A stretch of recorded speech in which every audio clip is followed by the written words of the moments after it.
Assalamualaikum warahmatullahi wabarakatuh. Baiklah, kami dari kelompok 1 atas nama Apri Natasha, Amelia Gusmiarni, Rika Tri Aroya, Dening Febrianti, dan saya sendiri Teh Supisa.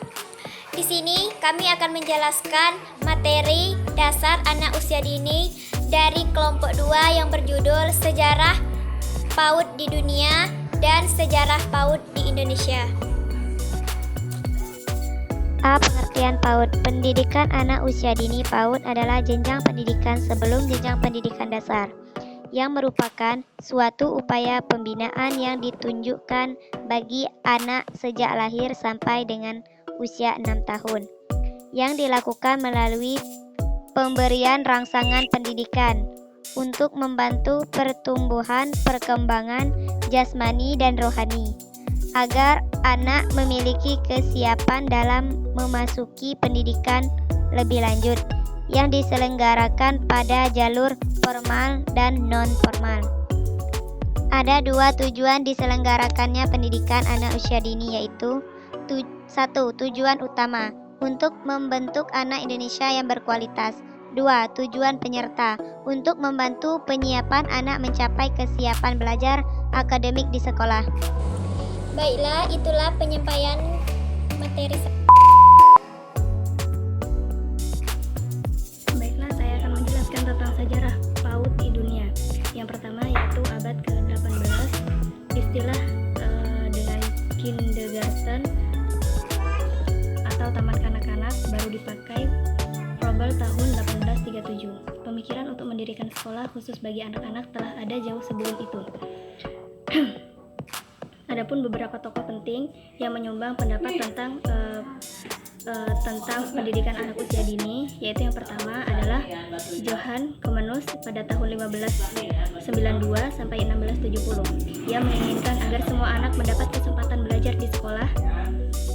Idenya yang cemerlang dan masih dipakai sampai sekarang.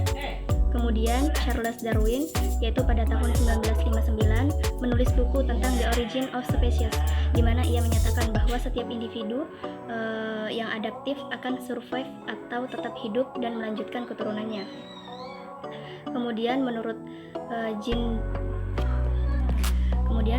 Jacques tahun 1712 sampai 1778, ia menuangkan pikirannya tentang PAUD dalam novelnya Iman. Kemudian menurut Johann Hendrik tahun 1747 sampai 1827, ia menyarankan agar belajar dari benda-benda real atau rekreasi serta bermain dimasukkan sebagai bagian dari pendidikan TK. Kemudian yang kedua yaitu abad ke-19. Salah satu tokoh pendiri taman kanak-kanak yang tenar pada abad ini adalah Friedrich Wilhelm Froebel, yaitu tahun 1782 sampai 1852. Froebel pernah belajar pada Pestalozzi. Ia mendirikan kindergarten, yaitu kinder sama dengan anak, dan garten, yaitu taman, di Jerman pada tahun 1837. Froebel dilahirkan dari keluarga yang religius, meskipun tidak sependapat dengan ayahnya yang mengajarkan agama secara dogmatik. Konsep pendidikan anak yang ia tawarkan masih diwarnai oleh pemikiran yang religius pula. Kemudian menurut Robert Owen tahun 1771 sampai 1850 merupakan salah satu tokoh PAUD di Amerika Serikat. Ia termasuk orang yang pindah ke New York. Saya di sini akan menjelaskan pembahasan yang telah disampaikan oleh Amelia. C. Abad ke-20. Revolusi industri pada pertengahan abad 18 memiliki dampak yang sangat besar terhadap perkembangan tekad baik di Eropa maupun di Amerika. Dengan ditemukannya mesin uap ini menyebabkan pemikiran masyarakat berubah. Di sekolah Montessori, anak-anak dilatih untuk menguasai keterampilan yang akan dicapai seumur hidup. Keterampilan tersebut antara lain meliputi mengancing baju, menali sepatu, memakai kaos kaki, dan lain-lain. Selain itu, anak-anak juga dilatih membaca, menulis, dan aritmatik. Menurut Dewey, proses mendidik anak mencakup 2 hal, psikologi dan sosiologi. Pendidikan harus dimulai dari psikologi yang meliputi kapasitas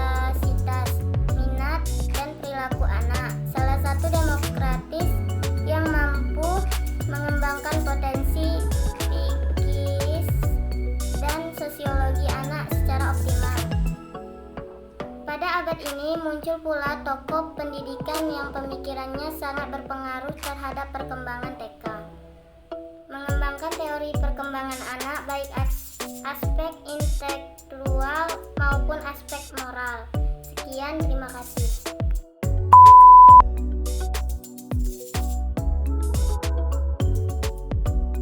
Baiklah, saya akan melanjutkan makalah kami, yaitu A, periode 1945 sampai 1965. Periode ini ditandai dengan adanya Yayasan Pendidikan Lanjutan Wanita. Yayasan tersebut mendirikan sekolah pendidikan guru Taman Kanak-kanak Nasional di Jakarta dan membangun banyak TK. Pada tahun 1950, melalui Undang-Undang Nomor 4 Tahun 1950 tentang Dasar-Dasar Pendidikan Nasional, tepatnya pada tanggal 22 Mei 1950. Berdiri IGTKI pada tahun 1951, berdiri Yayasan Basekolah pada Ibu yang menyumbang pendirian TK hingga menyebar keluar Jawa. Pada tahun 1960 sampai 1963, pemerintah mulai melakukan pengiriman SDM untuk belajar ke luar negeri di antara Australia dan New Zealand. Dampak dari pengiriman SDM tersebut terjadi modernisasi pendidikan di tingkat PAUD. Jawaban atas ketidakpuas sebelumnya sebagai penghujung di periode tersebut, yaitu tahun 1963 sampai 1964, lahirlah proyek kurikulum. Gaya baru ini, kurikulum tersebut berorientasi pada fasilitas anak mendekati kecakapan kebutuhan dan minat individual. Ciri khasnya tersebut pusat minat seperti sudut rumah tangga, sudut seni, pusat musik, dan sebagainya. Selanjutnya periode B, periode 1965 sampai 1998. Ditandai dengan diperkenalkan silabus kurikulum baru tahun 1968. Pada bulan November 1968, pendanaan untuk penataran guru dan administrasi pendidikan di tingkat TK. Pada tahun 1970 mulai dijamin kerjasama nyata antara pemerintah dengan GOVTKI, IGTKI, dan PGRI. Kerjasama tersebut melahirkan kegiatan workshop bersama dengan tema konsolidasi gerakan prasekolah. Pada tahun 1974 diberlakukan kurikulum baru yang merupakan pembaruan dari kurikulum 1968. Isi kurikulum meliputi PMP, kegiatan bermain bebas, pendidikan bahasa,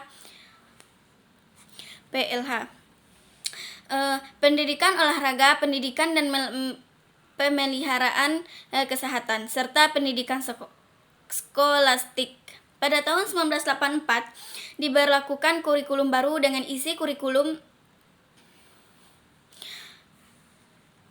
meliputi bidang pengembangan agama, PMM, daya cipta, jasmani dan kesehatan, daya pikir, serta perasaan kemasyarakatan dan lingkungan. Berlakunya Undang-Undang Nomor 2 Tahun 1989 tentang Sistem Pendidikan Nasional yang diikuti terbitnya PP Nomor 27 Tahun 1990 tentang Pendidikan Prasekolah. Semakin mempertegas eksistensi kedudukan pendidikan prasekolah di Indonesia. Selanjutnya tahun 1993 diberlakukan kurikulum TK tahun 1993. Dalam kurikulum 1993 terdapat dua kegiatan utama, yaitu program pembentukan perilaku dan program pengembangan kemampuan dasar. Pada tahun 1998 menguatkan berbagai upaya di bidang PAUD, maka diadakan Semiloka tingkat nasional tentang PAUD di IKIP Jakarta. Peserta terdiri dari 10 LPTK dan unsur dinas pendidikan dari seluruh Indonesia.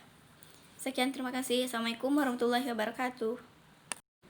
Baru yang merupakan pembaruan dari kurikulum 1968. Isi kurikulum meliputi PMP, kegiatan bermain bebas, pendidikan bahasa, PLH, pendidikan olahraga, pendidikan dan pemeliharaan kesehatan, serta pendidikan skolastik. Pada tahun 1984 diberlakukan kurikulum baru dengan isi kurikulum meliputi bidang pengembangan agama, PMM, daya cipta, jasmani dan kesehatan, daya pikir, serta perasaan kemasyarakatan dan lingkungan. Berlakunya Undang-Undang Nomor 2 Tahun 1989 tentang Sistem Pendidikan Nasional yang diikuti terbitnya PP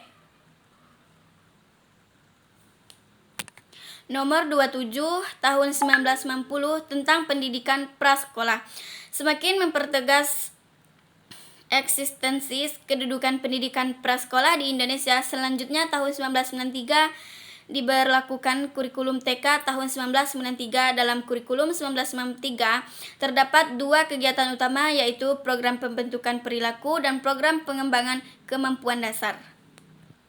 Pada tahun 1998 menguatkan berbagai upaya di bidang PAUD, maka diadakan Semiloka tingkat nasional tentang PAUD di IKIP Jakarta. Peserta terdiri dari 10 LPTK dan unsur dinas pendidikan dari seluruh Indonesia.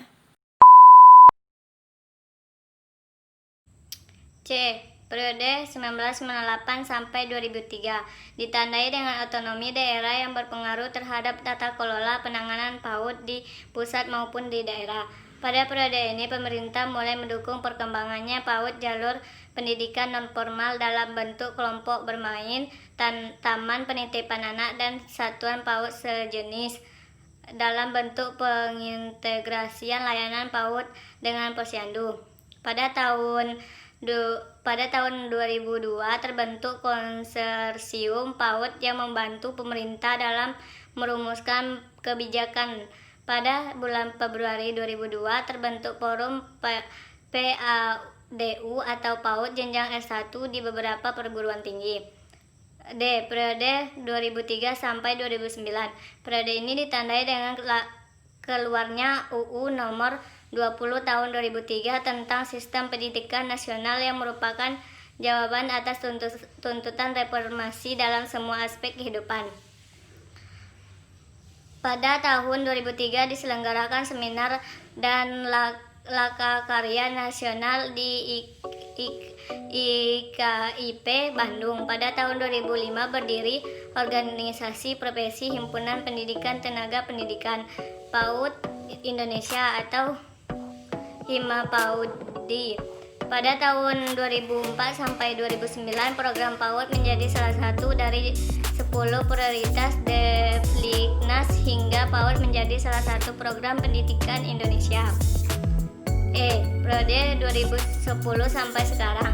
Pada periode ini ditandai dengan kebijakan pengembangan pembinaan PAUD formal dan non-formal di bawah Direktorat Jenderal Pendidikan Anak Usia Dini atau PAUD ini melalui PP Nomor 24 Tahun 2010 tentang kedudukan, tugas, fungsi, dan tata kerja Kementerian Negara Republik Indonesia sebagaimana diubah dengan PP Nomor 67 Tahun 2010. Pada perjalanan sejarah pembinaan PAUD di Indonesia akhirnya sebagai karakteristiknya yang meliputi TK, RA, KB, TPA, satuan PAUD sejenisnya, serta PAUD berbasis keluarga atau lingkungan. Sekian dari saya. Assalamualaikum warahmatullahi wabarakatuh.